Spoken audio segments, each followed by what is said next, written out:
এইভাবে সারাদিন ভিজে গেছে অসীমা বৃষ্টিপাতে, ভাবনা সময় ভিজেছে।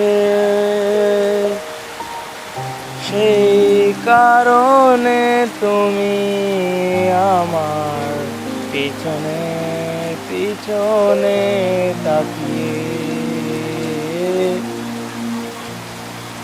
সব সময় অবসর তুমি, তবুও বুঝো না আমার কে।